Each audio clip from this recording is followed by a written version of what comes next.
Fats are not enemies to your body, but are something your body needs, just in the right amounts. In fact, a small amount of fat is not only essential for a healthy diet, but also it provides something your body can't make on its own: essential fatty acids.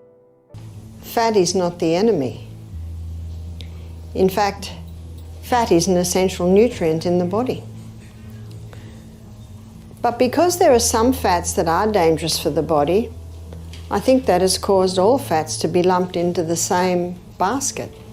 In this video, we'll expose the lies told by the food industry and unveil how fats can actually benefit you, as claimed by Dr. Barbara O'Neill.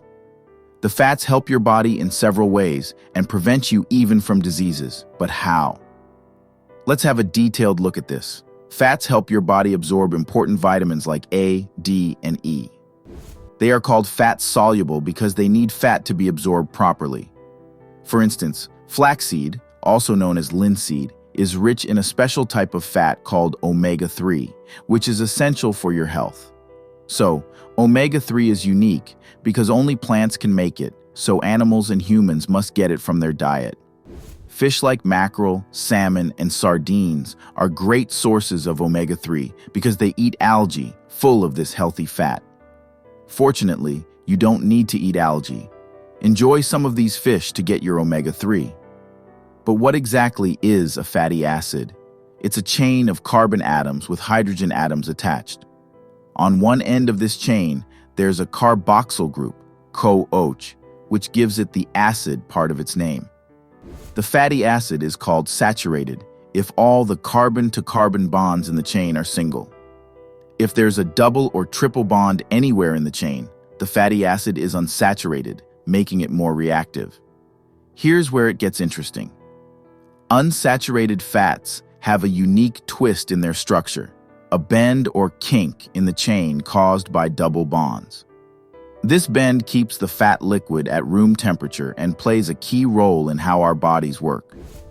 The kink creates an electromagnetic field that interacts with our nervous system, which relies on electrical signals. These double bonds are sensitive to heat and light, attracting them like a magnet to metal. Eating foods rich in unsaturated fats can help your body absorb vitamin D, light, and oxygen better. Oxygen is vital for life, and it's believed that cancer cells can't thrive in an oxygen-rich environment, as suggested by Dr. Barbara. Let's have a look at the effect of double bonds on the body. It creates an electromagnetic field, and that's important because we are electrical people. Our nervous system, our brain is an electrical system. These double bonds are heat sensitive. They are also light sensitive, so the heat and the light are drawn or attracted to those empty spaces on the fatty acid chain. They also act like a magnet to oxygen.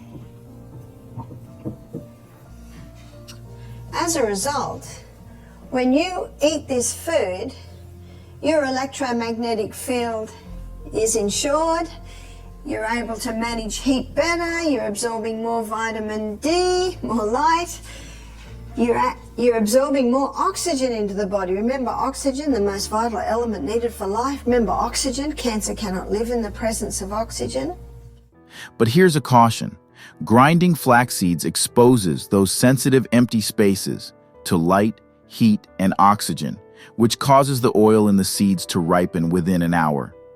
She added that omega-3 fatty acids play a key role in keeping your brain and body healthy. In the nervous system, omega-3s help build brain connections and make it easier to process information quickly. These fatty acids also stabilize mood and protect against memory loss and brain decline.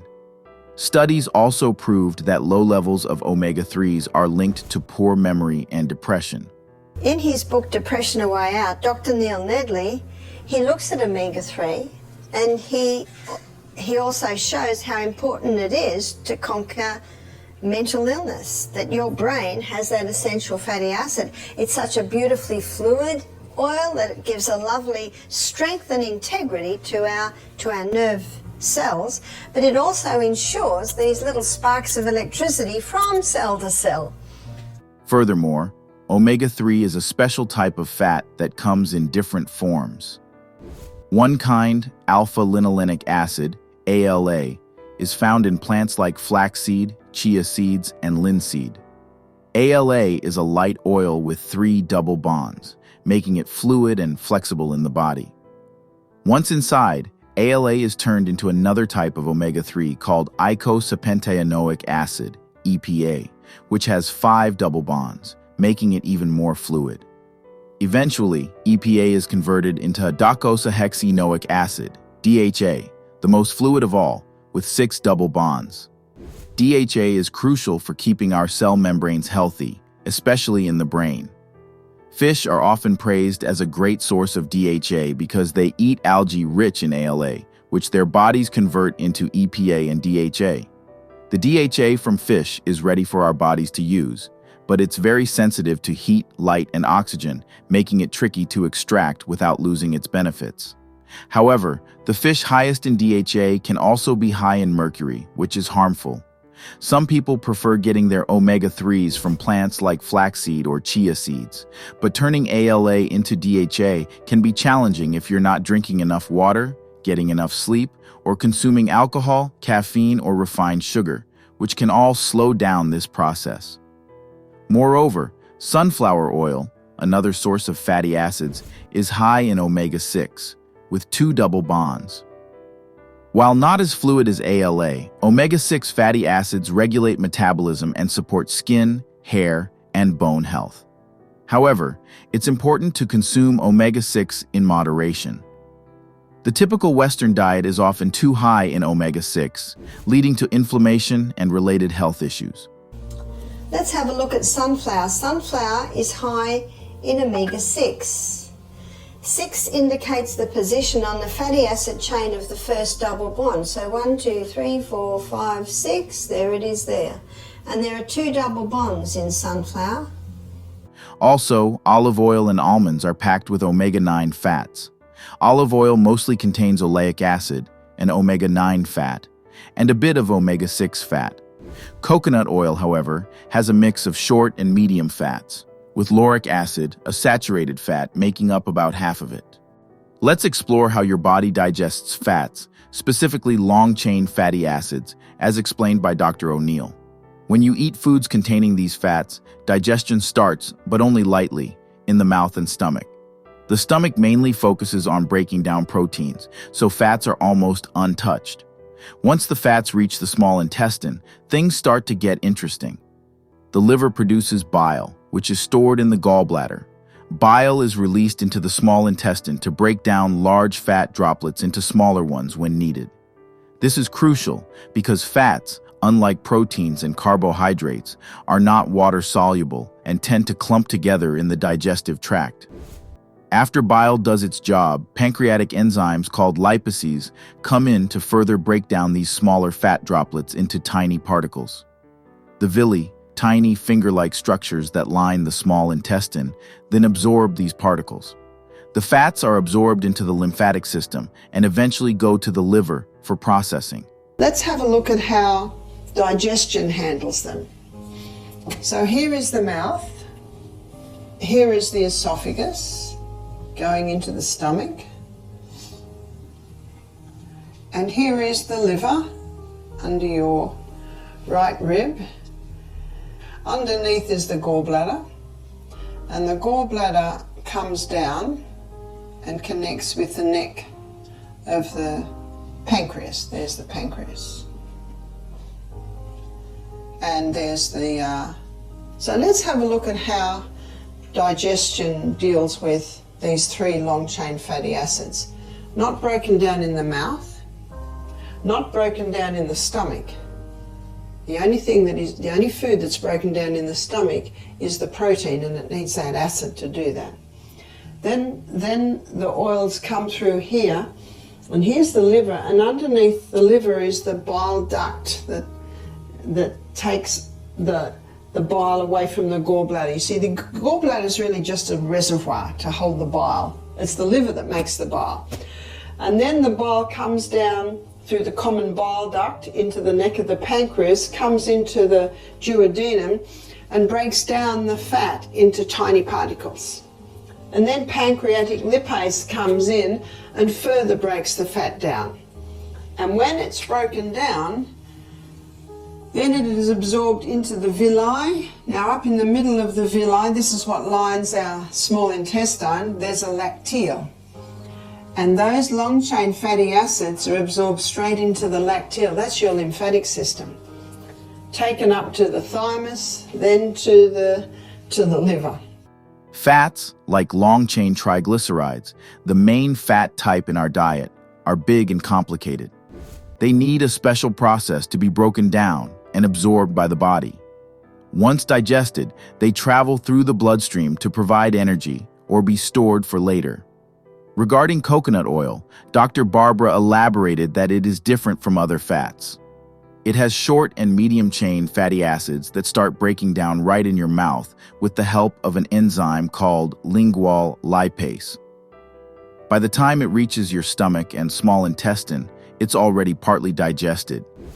Unlike other fats, coconut oil doesn't need bile or pancreatic enzymes to be absorbed. It goes straight into the bloodstream and quickly reaches the liver for energy use. But the coconut oil is totally different. Underneath the tongue, there are sublingual glands called lingual lipase. And lingual lipase is an enzyme that breaks down short and medium chain fatty acids. So the coconut is unique in that the breakdown happens in the mouth. So when it comes down into the stomach, it's already having its breakdown. When it comes into the duodenum, it doesn't need bile, doesn't need pancreatic lipase, and gets absorbed not into the lacteal, not into the lymphatic system, but it gets absorbed straight into the blood. The blood immediately takes it to the liver, and the liver burns it as fuel. Additionally, coconut oil is special because, in the liver, its medium-chain fatty acids turn into ketones. The brain loves ketones, and they can help protect and heal them, especially when neurological issues arise. This idea is used in the coconut ketogenic diet. You might have heard of this, which makes your body switch from burning carbs to burning fat for energy, creating ketones. This diet, around since the 1920s, helps with neurological problems and doesn't increase heart disease risk. However, it can be tough to stick to, as it limits carbs and may cause side effects like tiredness, nausea, and immediate weight gain after leaving this diet. So be careful. It breaks the fat down to ketones, and the brain loves ketones as fuel. But ketones have been proven to be neurohealers. Ketones have been proven to be neuroprotectors. And in both books, he has stories of people who've been recovering from these neurological problems on this. It's basically the keto diet. He calls it the coconut ketogenic diet. Interesting. So you see, fat can be used as a healer. So, why are fats assumed to be harmful? So, the most dangerous fats are altered fats, particularly those found in margarine. While margarine is lower in saturated fat than butter and contains no cholesterol, it comes with significant risks. Margarine often contains trans fats, which can raise bad cholesterol, LDL, lower good cholesterol, HDL, and increase the risk of heart disease by making blood platelets stickier. So what are the dangerous fats? The dangerous fats would be the altered fats. The other dangerous fat is the huge amount of fat that's dumped in the body from the high carbohydrate, high sugar diet, which we also looked at when we looked at the liver. Altered fats. One of the most dangerous altered fats is the margarine. Additionally, margarine has high omega-6 fatty acids, which can cause problems when not balanced with omega-3s. Margarine consumption has been linked to increased rates of skin cancer and macular degeneration. One type of margarine that doesn't use hydrogenated oils still contains canola oil, which has its concerns. Even in its modified form to reduce toxic erucic acid, canola oil can harm the heart and liver, cause artery inflammation, and may lead to memory issues. Its omega-3 content can also prolong bleeding time, making it risky for daily use. An earth balance is made by combining together a liquid oil and a saturated fat. That's basically how they do it. The problem is it contains canola oil. Now, canola oil has traditionally been high in a fatty acid called uric acid. Uric acid is toxic for humans, so they genetically modified the canola to reduce the uric acid levels. Now it's got the FDA tick. I'm sorry, but you have to be cautious of that FDA tick. You've now got a genetically modified oil. It is a cheap oil. It's a very cheap plant to grow. And it does contain the omega-3s and 6s, but the oil is extracted with high heat, so they're destroyed. In places like Norway, Finland, and Sweden, people mainly use animal fats from cows in their cooking. In the Mediterranean, olive and almond oils are popular. Around the equator, coconut and olive oils are the main plant-based oils and are unique because they come directly from plants. However, getting oil from harder seeds usually involves heat, which can harm the oil. The best way to get polyunsaturated fats is from whole foods like seeds and nuts, not processed oils. These natural foods offer essential fats without the damage that can occur during oil extraction. Eating seeds and nuts keeps your fats fresh and healthy. Let's go to Europe and look at the Northern European countries. What was the fats that they used in Northern Europe? It would have been animal. It would have been butter. So you look at Norway, Sweden, Finland, they've traditionally get their fats from the cows, yeah? Now let's come down to the Mediterranean. And the oil that is mostly used in the Mediterranean would be the almonds and the olives. And then let's come right around the equator and we get the coconut. The coconut oil and the olive oil are the only two oils that have been extracted from the flesh of the plant. So when you extract these hard seeds, the oil out of the hard seeds, with heat, what's happening to your double bonds? They're all being destroyed. So the oils you see on the supermarket shelf, maybe peanut oil, safflower oil, sunflower oil, notice that they're all in clear bottles, plastic bottles. It's no use to put them in dark bottles because they're already totally destroyed. The only oils that I use are the coconut oil and the olive oil. Where do I get my polyunsaturated fats? I get it from the food that I'm eating. I get it from eating the seeds and the nuts. That's the best place to get it because they deteriorate so quickly. Dr. Barbara shared an interesting idea about balancing our diet using a food triangle. She started by talking about the old food pyramid from the 1960s, which placed meat and dairy at the bottom, followed by grains, then fruits and vegetables, with fats and sugars at the top. But in the late 70s and 80s, the pyramid changed because of Ancel Keys's theory that fat causes heart disease. Grains moved to the bottom, fruits and vegetables were promoted, and meat, dairy, and fats were pushed to the top with sugars. Dr. Barbara pointed out a big problem with this new pyramid. It contributed to the rise of diseases like cancer, because cancer cells love glucose, a type of sugar. These cells use 10 to 15 times more glucose than normal cells to grow. Some cancer cells, like those in lung tumors, can use up to 200 times more glucose than healthy cells. Glucose comes from different foods, such as fruit, fructose, vegetables, glucose, dairy, lactose, and table sugar, sucrose. While some sugars are natural, others are added to soda and sweets. This sugar fuels our bodies and helps cancer cells grow faster. Dr. Barbara suggested a new food pyramid. Start with vegetables at the base, then fruits, legumes, seeds, and grains.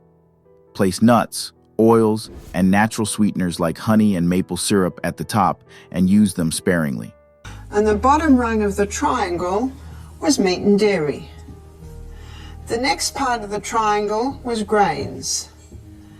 The next part of the triangle was fruit and veg. And right up the top of the triangle were fats and sugars. In the 60s it looked like that, late 70s, maybe even going into 80s, they put on the bottom rung of the triangle, because of Ansel Keys' theory that fat causes heart disease, they took the meat and dairy away and they put the grains there. And they acknowledged the protective effect of fruits and vegetables. So the fruit and vegetables, they say take that in a little bit more, and then the meat and dairy came up and the fats and sugars up the top. It's got something that's vying for the top, and that is cancer. And when you consider that cancer cells consume 15 times the glucose of any other cell, no wonder this triangle has brought what should be on the bottom rung of the triangle. This revised triangle supports health from multiple angles. It is rich in alkaline foods like vegetables, which balance the body's pH, provide essential nutrients for liver detox, and are high in fiber, promoting colon health. Dr. Barbra's summary emphasized the importance of natural fats and debunked the myths surrounding them, urging us to avoid processed fats like margarine. Vegetables, there's no limit on the vegetables. We'll put fruit in here because for some people they can eat more fruit than others. If someone has diabetes, someone wants to lose weight, someone wants to conquer their cancer, then the fruit needs to come down a little bit. Triangle. Then the legumes and the seeds, pumpkin seeds, sesame seeds, and the grains. I put the grains up the top of the middle run. And then right up the top we've got our nuts. Nuts are delicious, but don't overdo them. We've got our nuts, we've got our oils, we've got our MS's, maple syrup, we've got our honeys. They are very concentrated foods, but you don't need very much. In sum, fats aren't inherently harmful. Their impact on health depends on the type and quality consumed. It's essential to be mindful of the fats you eat, especially as you age. Regularly monitoring and choosing healthier fats can significantly affect long-term well-being. So, how do you find these facts beneficial? If you liked this video, you must have watched another video on our channel, The Dangerous Hydration and Salt Mistake You're Making. Barbara O'Neill exposes it. And don't forget to like and subscribe to the channel.